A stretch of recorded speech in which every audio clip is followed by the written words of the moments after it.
Okay, so today's lesson will just take up from where we left that time, and we should be good to go. But I wanted someone asked me that we skipped some important lessons, which is to do with the data merging. So like the ones that I had to put on WhatsApp to say, if you are analyzing, you are getting data from multiple sources, at some point you need to combine them so that you have one data set on which you can analyze. So I think we skipped this one. I thought we have already covered, but it looks like we skipped it. So which would be, very, very important to tackle today. So that's why I had to just concentrate on this before we proceed with the test that we started, like chi-square and t-test and those kind of analysis. Then on the other hand, I realized that I hope you can see my screen. Yeah, sure. Okay, thank you. So I had just to put everything together, like since we started, and I realized like last week we were having a problem on using select. So I realized that there are two packages from which a command called select comes from. So I loaded all of those two packages. That's why there was conflict. So the system failed to identify from which package is the select that I'm asking. So there is a package from this package called deploy, which is part of the tdevice package, which is part of this package tdevice. So there is also a command called select, and then down here there was once you load it, there is a command. There is another package from a package called mass. So in a package called mass, there is also a command called select. Now, if you just put select, the system is confused as from which package is this select. So you have to specify to say, well, I want you to use the package from, I want you to use the command select from a package code, maybe tdevice. So this is how you write it. You just write the name of the package and then put 2 dots and then put the select one. Here I'm specifying to say select is from this package called deploy. Or if I want to change, I can put mass here like that. It means this select is from must. And if I run this one, will not work now. So I get all these errors, and these were the errors that we were getting last time. So I tried to Google and see what's the problem, and I realized that is a problem. So you have to specify from which package you are getting it. So we did this, and there we did all of these, and I had just to put everything together. We did all of these up to STEM, the pie charts, the donut charts, and then we also did learn from data from the system. We all did this. And then last week we were doing some t-test, and that's up to here. So today I wanted us to go more of having 2 or 3 data sets and try to combine the data sets. Okay. Yeah. So how do we? So first of all, we will, as I said, we have data sets. Maybe you have asked, you have a questionnaire. Now you have programmed that questionnaire into an ODK. ODK is a mobile application that you can use to deploy your questionnaire on a mobile phone and then go to the field and then use that to collect data from the field. It's very famous these days because people are running away from paper-based questionnaires. So you get from each of the survey enumerators, and then as you as an analyst, you are supposed to combine this data set in order for you to analyze it at once and say, okay, this person will maybe correcting, will fill 30 questionnaire, the other person will fill 45, and the other person will fill 50. So you have to combine 30 plus 40 plus 50, you need to get 120. So you have 120 questionnaires, which you have grouped into one. So for us, I don't have the data set, but what we are going to do is just to split the very same data set into maybe 3 groups.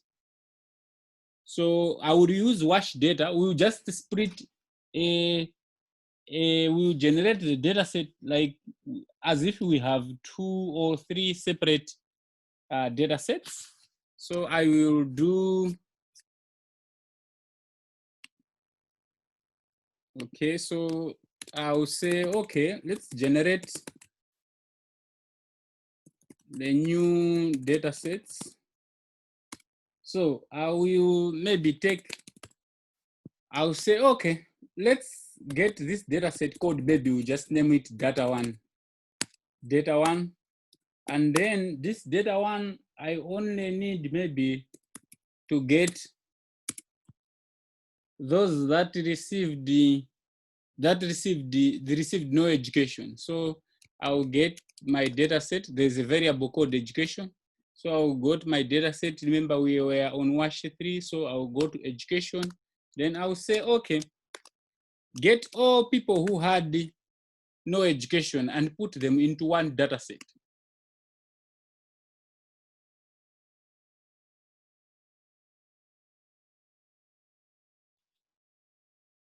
So here it's also complaining. It says no applicable method applied to an object of class logic. Did I load all the data set? Okay, so here is the problem. I had to include a hash here, but for filter, we put them separately. We put the data set and then the variable that you are supposed to filter. So if I do that, I get here a data set. So all those that received the no education were 87. So this is my new data set. Now, I can write this data set in a CSV. So if I write it in a CSV file, I will name it data.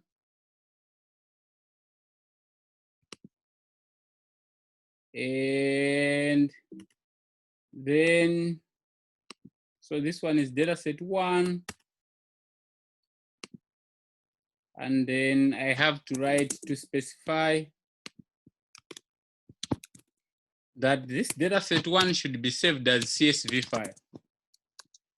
So if I do that,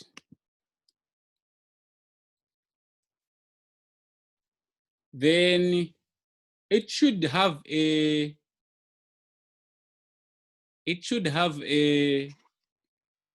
CSV file. I have tried to go to locate my data set and open it. I don't know if it's working on your machines. If you are following like right now, but if not, then still okay. But I think it should open on your machine. So I have a data set called CSV. If I open that, we'll open it in an Excel format.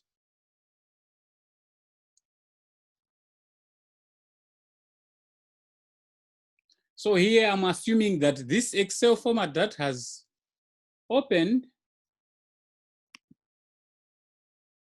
let me, can you guys see my Excel sheet? No? Yes?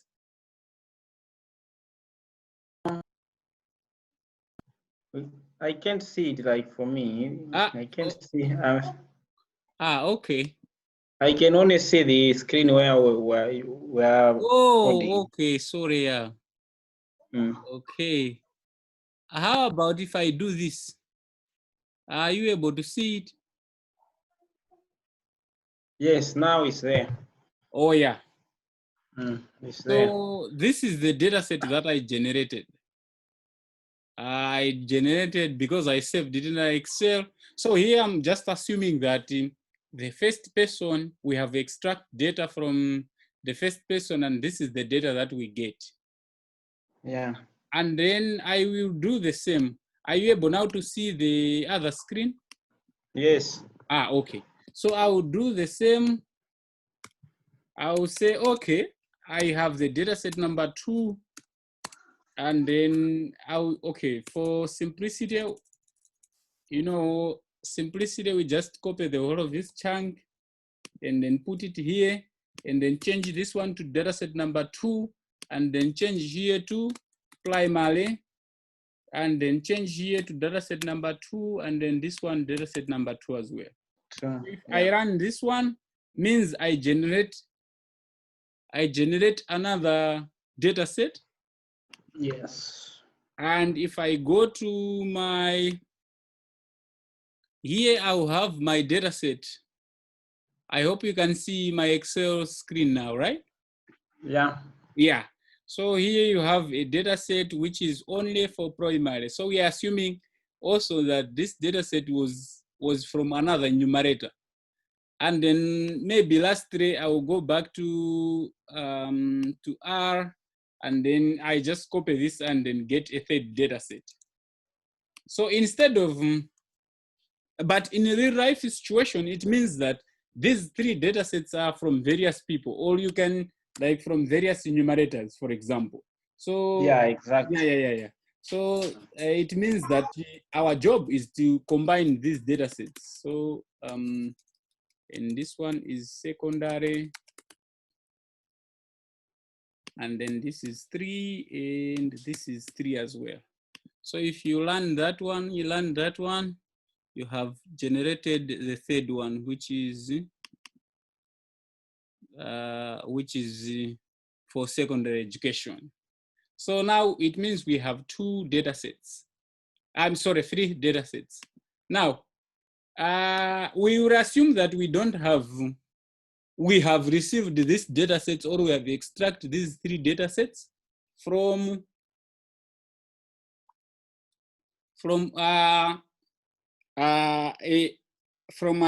maybe a toolkit like ODK or CS Pro or whatever software, or else maybe it was just entered in Excel using a paper-based questionnaire, but it was entered in a database that was created in Excel or in SPSS and the like.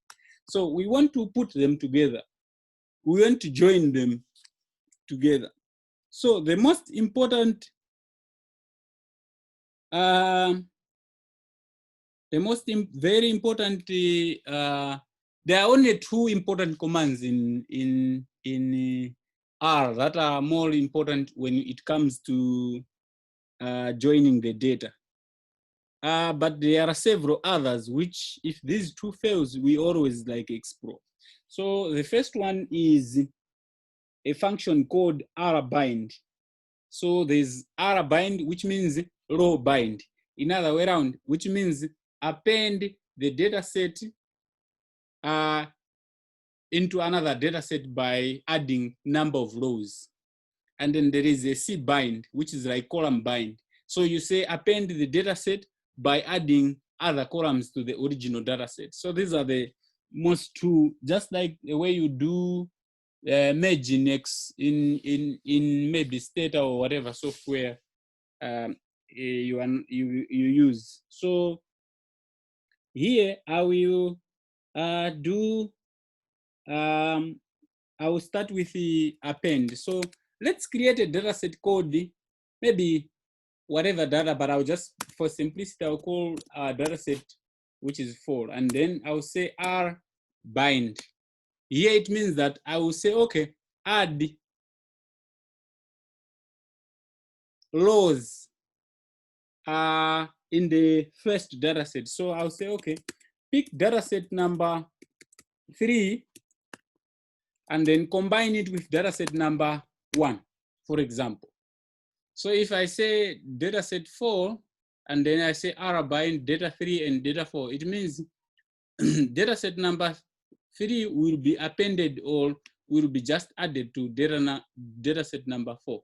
I mean data set number 3 rather. So if we run this, then if you go here, you find data set number 4 has 207 observation.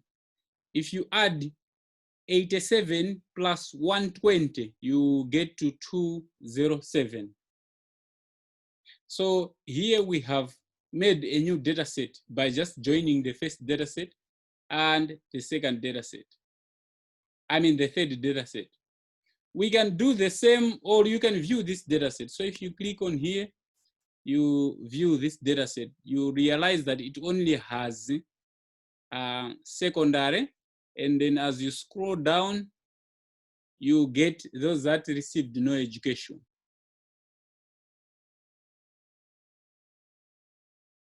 And then we can proceed. So this is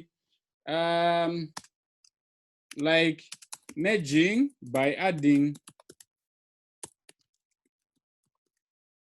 rows.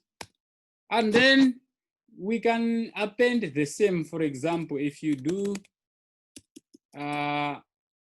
okay, the third one would be, let's try to create another data set. I want you just to see where we cannot use R-bind, for example, because it does not apply every time. So I will create another data set, and then I will select from my data set called WASH3, but I will only select, let's see what are the variables of WASH3. So if I write column names and then WASH3, if I do that, okay. So in WASH3, I have ID, sex, age, education, household, and household members and age category.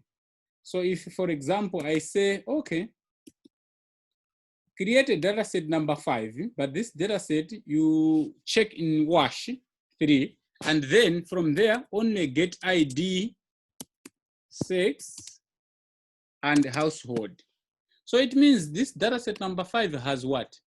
Has only these columns.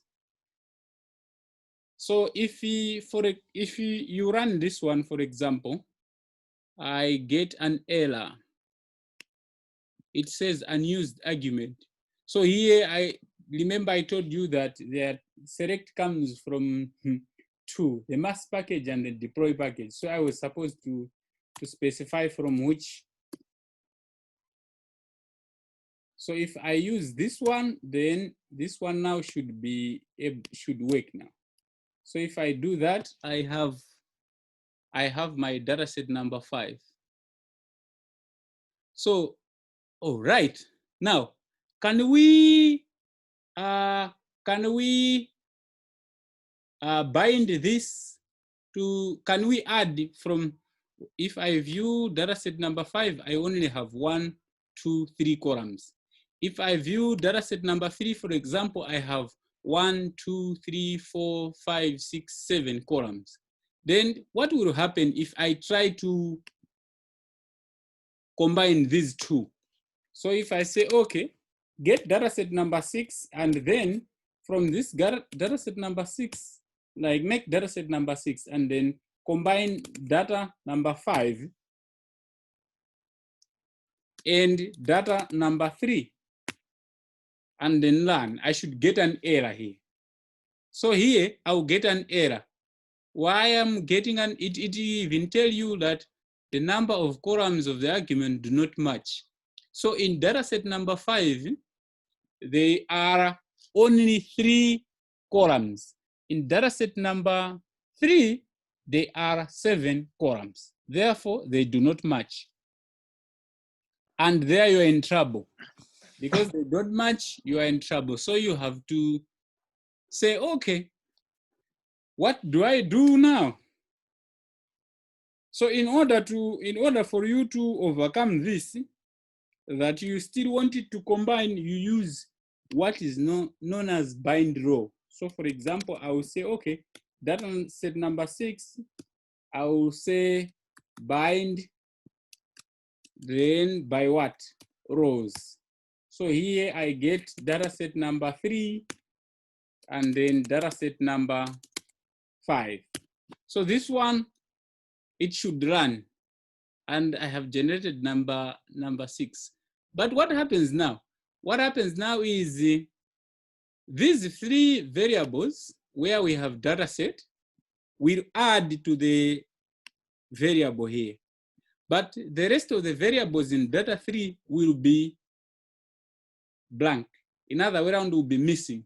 So if you open this, you'll find that we have, this is data set number 6. We find that if you scroll down, you get, for example, yes. So from here, it means that data set started adding here.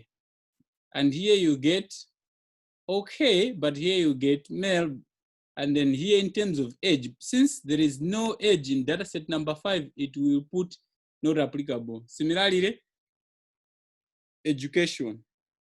Household, it is there, so it will put household. Household members, it's not there, so the whole of it will be missing. And for age category, it will also be missing because data set number 5 has only 3 columns, while data set number 6 has 7 columns. And therefore, you can try, I want you now to explore the same using cbind. So that will be part of your exercise. Try it yourself in combining the data by adding columns using cbind function. So we have used an rbind, we are appending by the row. And now I want you to use cbind in order to append it or to add by columns. So you can try that on your free time and see how that one works. But you can also use the same using a package from, maybe if this one looks different from, I mean, you can use from the package called deploy. You can also use the function called merge. So you can use it in various ways. So for example, I will say, okay, data set number 7. Then from this data set, I will say merge. Okay, so I will say merge, which one? I'll say merge data set number 1 and data set number 2, for example. So here I'm adding those who received no education plus those who received primary education. But when you are using merge, if you do that, what happens? It comes without any observation. So here I don't have any observation. And here in merge, you have to specify. So for example, here you have some, you have to have some unique numbers. So you say, okay, I'll use specify then by maybe ID. But similarly for ID, since it's unique, you still get all blank here. It will only add the number of columns on the other side. And then it also gives you, it adds what's the X value and what's the Y value. In another way around, what was in the first data set and what was in the second data set. So as for me, I mostly don't recommend, unless if you have unique ID. Here it means that our ID is not unique like in the data set. So unless if you have a unique ID, you can use the merge one. Otherwise, I will mostly, or you can try to Google and see how that one works. But the other one is just to use what is known as full joining. So full join is, you want to just like, it's same as append. So if you put data, that one, and then you say, okay, I want to get data set number 1, and then I need to full join it with data set number 2, for example. So I'll put data set number 2. If I run this one, then I go to data set number 7, then here I go. So it will just take the data set and then join down there. So I find that this one is the most important data set, most important command that you can use in order to join the data set. And then now here I can repeat the same. I will say, okay, data set number 8 will be data set number 7, and then I need just to full join it with data set number 3.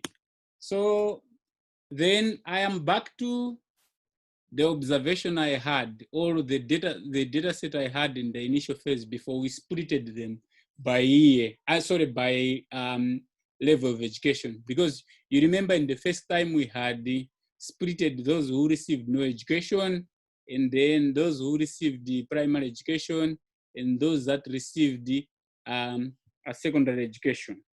So we splitted those into 3. And then by just running these 2 commands, then I have the full data set, which we splitted in the first place. So in other words, you have gotten data from various enumerators, and then you can join them using that function called join. Hello. Yes. I have a question. Please do. Yeah, when we are using RBind, if we are looking about rows or columns, is it we're considering the IDs, like maybe the features which are contained in our data, like maybe we have the column for ID, primary, secondary, tertiary, and then the other data that we want to join, is it having the same features, or we're just considering the number of columns? Are they having the same number of columns or number of rows for the data to be binded? What are we looking specifically? What are we looking at? All right, thank you. So for RBind, as I said, first of all, it doesn't matter for what observation is in the rows. What matters is the headers. So for the headers, let me demonstrate what I mean. So here we have data set number 5, for example. I'll put column names for data set number 5. Data set number 5. So if I do that, I only get 3 ID. Yeah. That's the name of the column. 6. Yeah. That's the name of the column. And a household. That's the name of the column. And then I replicate the same column names for data set number. What was the other data set number? What? Number 3. That is. So if I go to data set number 3, I see that here we have a lot of them. So when you are using RBind, this one cannot add to this one because this one has more columns. In other way around, has a lot of variables. So it will fail to take observation from this data set and assign to this data set because this one requires more. So RBind will only ensure that if you have the same number of columns, in other way around, you have the same names as well.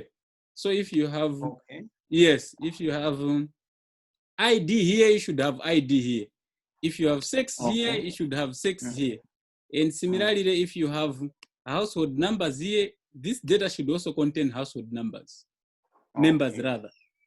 And then that will bind, because everything will just append to the very same like column. But it doesn't matter, like it should not be in order. It doesn't matter. It should, the system will automatically assign it by just checking, okay, unique ID, ID here, it will also check ID here. Therefore, the observation in the ID here will be assigned to the ID. If there's edge, like that. All right. Yeah, so I want you to try it with cbind and what happens. But in a real sense, sometimes, in a real sense, this would be the situation, because a questionnaire will have what? We'll have the same columns, right? We'll have the same questions or variables. Unless maybe someone deleted another question mistakenly, then that would be difficult. But otherwise, it will be the same.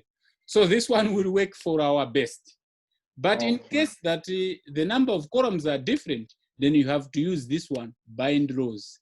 So bind rows, what it does is, it will take this ID and assign to this ID. Sex and assign to this sex. Household member. Then the rest of these, education and the like, will be missing values. Okay. Yeah. Okay. Sure.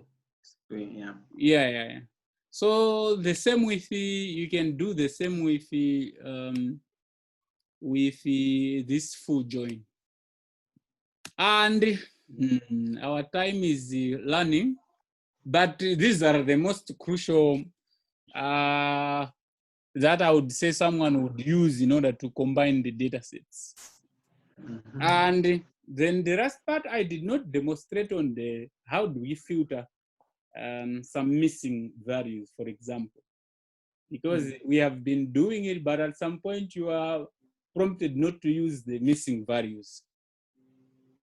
Because I think that's one thing that would also be important at some point, just to say, okay, I make a decision of removing all the missing values and just disregard them. Yeah. Maybe they do not apply, or maybe they were introduced by some issues, so I don't need them. I need just to get data which is clean. Sometimes when you are presenting research, they will ask you, how did you treat missing value? It's a question that that gives a lot of headache.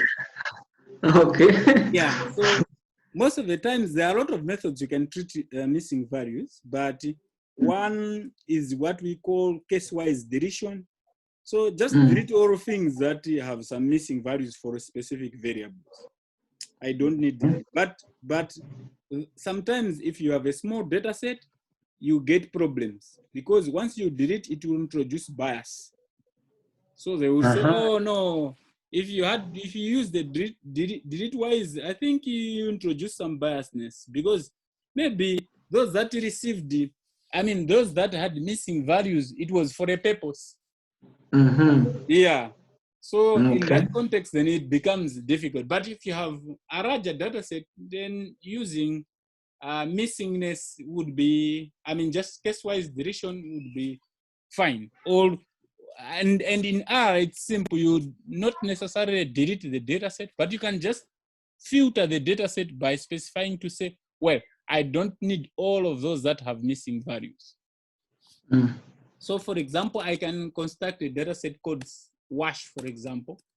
Maybe WASH 5 or 6, I don't know which number do we have. I think we are on 5, but it doesn't matter, whichever number you can use, or you can use the names, or you can use whatever you choose. Or here, for example, I would just say, and that would be my data set.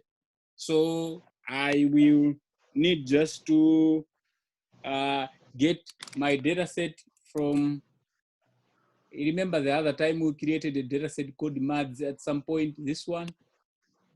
Yeah, so maybe I want, because this one is the one that has some, for example here, water source dry season. So if this person, it says, use water source throughout the year, if it's yes, then water source dry season gonna be not applicable. If they ask, do you use your water source throughout the year? If he says yes, then water source dry season is not applicable. But if he says no, then we need to prompt for water source dry season. So it's either he takes from the bowl or whatever. So we can try to, okay, let's see people, let's just filter people who use water source throughout the season. We can use this no by selecting yes, or else we can use the missing values. So here I will say, okay, from here I'll say, all right, then what do? I'll say filter, but here I will say is not, is dot NA. So is dot NA, I have put an exclamation mark in the first place. So let me demonstrate this by is dot NA. So I want to filter all the missing values. So I'll put this little fraction. Oh, I think we missed this lesson. I also just reminded that I did not cover it. So I'll put that, and then I'll just specify like from the data set. So I can specify from the data set that from which now. So I need to specify from which I am doing the filter. Okay, so what I do is I put my data set here called Madzi, and then so I say, okay, check in the data set called Madzi, and then filter everything that I always forgot the column name is called Madzi. If I do this, then I need to have the actual name here. So that was the what? Oh, not that was where? Oh, so it was this one. Water source, dry season. If I pick it and put it here, and then I run this one, I go here, then I have to check. So here I have taken all those people that use water throughout the season, because here I've selected all of them that have missing values. So all of these guys have missing values on water source dry season. I want the other way around. I want people who use water sources. I want people who use other water sources when their main source of water dry. So in other way around, their source of water does not run throughout the year. So here I'll need just to say, okay, I don't need this variable to be missing. So I'll put this an exclamation mark here to say, okay, it's not missing. So that means I need to have this variable not missing. So if I run that one, then you realize here I only have 2. And then here, if you go to the not missing values, to the water source question, this one, water source dry season, you will not find the missing one. So that's how we can subset the data. So in other words, here, the problem in this context, it means that you will introduce some biasness, because your actual data had 533 observations. And then you say, okay, let me use case-wise deletion. If you use case-wise deletion in this context, you only have 63 observations. And running an analysis on the 63 observation from the population of, from the survey of 333, this will introduce what is known as selection bias. In that context, then it's problematic. So what do you do in that situation? Is you can just assign this missingness into maybe a certain value, like the way we do in SPSS 999 or things like those. So I think for today, I will leave it that way, because I have some other issues to work on. And then we can do this lesson next week. I will upload the material on the R. I mean, on the Google Drive. And if you have any question, guys, I'm always around. We can always touch base and do. I haven't captured I haven't also worked on other issues. For example, I haven't worked on loops or if else condition statements and things like those. I think those will be subsequent lessons. I think I rushed to inferential without considering those because they are important and then make work easier.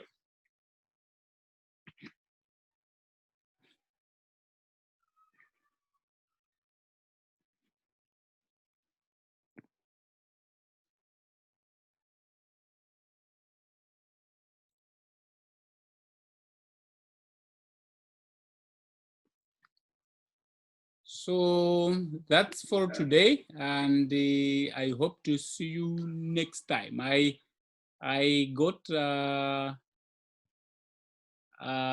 feedback from Kondowe. She said that she will be able to provide some basics of some basics in statistical inference, like sort of a lecture. So that will be also okay because I realized like last week lesson number 7. It was a bit difficult and strange for some. Maybe that's why we have a raw 10 up today. People were afraid to say, oh, we are getting into much of the statistics. But I thought it would be good maybe to just like ask her if she can help in coming up with that theoretical lesson, and then people maybe can understand from there, and then we do the practical part. So she said she's going to prepare that. And I'm hopeful that we are going to do that in subsequent lessons as they come. So otherwise, thank you so much for your participation today. I think we only had few, but yeah, data must fall is the communication that I've been seeing on social media. So, so yeah, it's fine that we get into those. I received some excuses from a couple number of people who said they will not be present today, so that's still fine. Otherwise, thank you so much for your participation. Okay, thank you. Welcome. Yep.